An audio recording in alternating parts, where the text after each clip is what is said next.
NEET exam எழுத ஒரு பொண்ணு போகிறாங்க. ஸோ அவங்களுடைய டாப்ஸில் அதிகமாக பட்டன் இருக்குது அப்படின்னு சொல்லிட்டு அவங்கள எக்ஸாம் எழுத அலோவ் பண்ணல.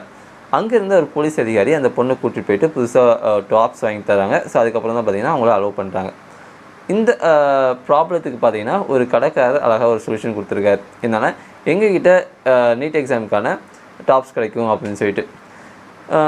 இதுதான் பார்த்திங்கன்னா உண்மையான ஒரு பிஸ்னஸ் மேன் வந்து எப்படி திங்க் பண்ணணும் அப்படிங்கிறதுக்கான ஒரு அடையாளம் அப்படின்னு சொல்லிட்டு சொல்லுவேன். அதாவது ஒரு ப்ராப்ளம் நடந்திருக்கு, அதுக்கான சொல்யூஷன் எங்ககிட்ட இருக்குது, எங்ககிட்ட வாங்க அப்படின்னு சொல்லிட்டு ஒரு போர்டு வைக்கிறாரு. ஸோ கண்டிப்பாக அவருக்கு சேல்ஸ் பார்த்திங்கன்னா இன்க்ரீஸ் ஆகிருக்கும். ஸோ பிஸ்னஸ் வந்து வெறுமனே பணத்தை மட்டும் நோக்கி போனால் உங்களுக்கு பணம் கிடைக்காது. இப்போ கஸ்டமர்கிட்ட போய்ட்டு ஒரு பொருளை கொடுத்து 100 ரூபா கொடுனா கண்டிப்பாக கொடுக்க மாட்டாங்க.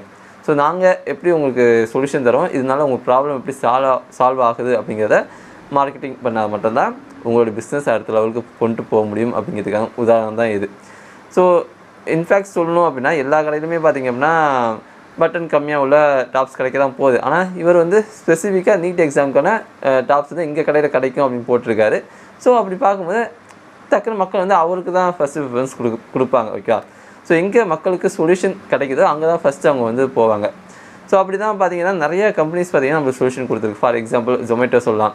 மக்கள் வந்து வெளில போயிட்டு கஷ்டப்பட்டு ஹோட்டலாம் வாங்கிட்டு வரதுக்கு போல நாமளே வீட்டில் டெலிவரி பண்ணலாம் அப்படின்னு சொல்லிட்டு அவங்க பார்த்திங்கன்னா ஜொமேட்டோ அப்படிங்கிற ஒரு கான்செப்டை கொண்டு வராங்க. ஸோ இதுமாரி நிறைய கம்பெனி நம்ம சொல்லிட்டே போகலாம். ஸோ அதனால் நீங்கள் ஒரு பிஸ்னஸ் பண்ணுறீங்க அப்படின்னா நீங்கள் சொல்யூஷன் கொடுத்தீங்கன்னா உங்கள் பிஸ்னஸ் தானாக வளரும். அதுக்கு சிறந்த எக்ஸாம்பிளாக தான் நான் பார்க்குறேன். ஸோ உங்களுடைய கருத்து என்ன நீங்கள் கமெண்ட்ஸ் தெரிவிங்க. மேற்கொண்டு உங்கள் பிஸ்னஸ் ஃபினான்ஸ் தகவல் வேணும்னு வச்சிங்கன்னா மறக்காம நம்ம சேனலை ஆல் இன் ஒன் பாக்ஸை சப்ஸ்கிரைப் பண்ணிக்கோங்க.